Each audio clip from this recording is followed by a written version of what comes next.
Français parlent aux Français. Politique 2012 avec Christophe Jacubizine. Nous sommes à combien? J-93 et on va parler de ces petits candidats de droite qui rament pour décrocher le fameux sésame des 500 signatures. Christine Boutin, Hervé Morin, Dominique de Villepin, vont-ils y arriver? Alors, info BFM TV ce matin, pas plus Boutin que Morin ou Villepin. Je fais le pari qu'ils n'auront pas les 500 parrainages et je vais vous expliquer pourquoi. L'opération est pilotée de main de maître depuis l'Élysée et depuis quelques jours, la phase finale a été lancée car il y a danger pour Nicolas Sarkozy. Marine Le Pen vient d'apparaître dans le rétroviseur. C'était dans un sondage LH2, on en avait parlé lundi. Cela vient de se confirmer dans un sondage IFOP pour Paris Match. L'écart entre Nicolas Sarkozy et Marine Le Pen s'est réduit à 2 points. 23% contre Nicolas Sarkozy, contre 21% pour Marine Le Pen. Le 21 avril, à l'envers, se dessine. Il s'appellera peut-être le 22 avril. Il y a donc urgence pour Nicolas Sarkozy d'éviter le naufrage.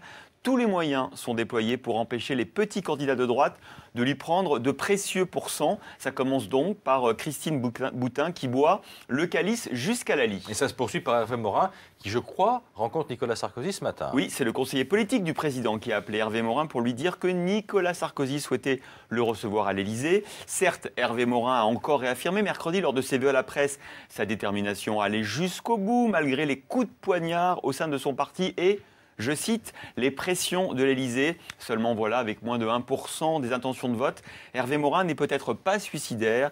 Je suis dans le match, j'ai l'intention d'aller jusqu'au bout, a prévenu M. Morin. Allez, je prends les paris contre lui ce matin. Qu'en est-il de Dominique de Villepin? Lui aussi est à la peine. Malgré un frémissement en début de campagne, il est retombé à 2 ou 3% d'intention de vote. Là encore, Nicolas Sarkozy est à la manœuvre. Il a chargé les proches de Dominique de Villepin de l'appeler ces jours-ci ou de le rencontrer pour le dissuader de poursuivre l'aventure. Et puis l'Élysée s'occupe de dissuader les élus de lui apporter les parrainages. Mais il y a un candidat de droite qui ira lui sans doute jusqu'au bout, c'est Nicolas Dupont-Aignan.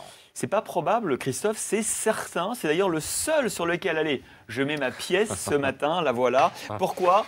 Je parie même sur les 750 parrainages. Pourquoi?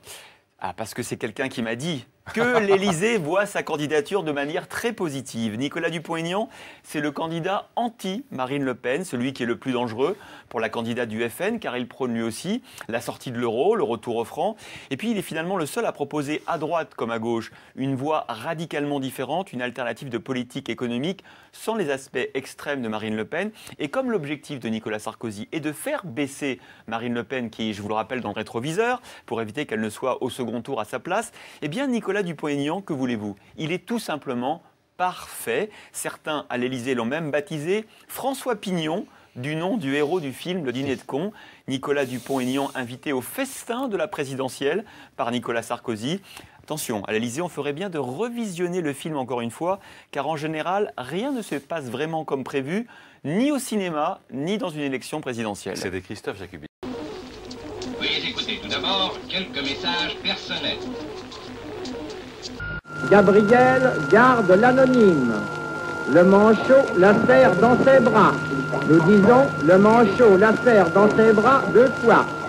Le fantôme n'est pas bavard.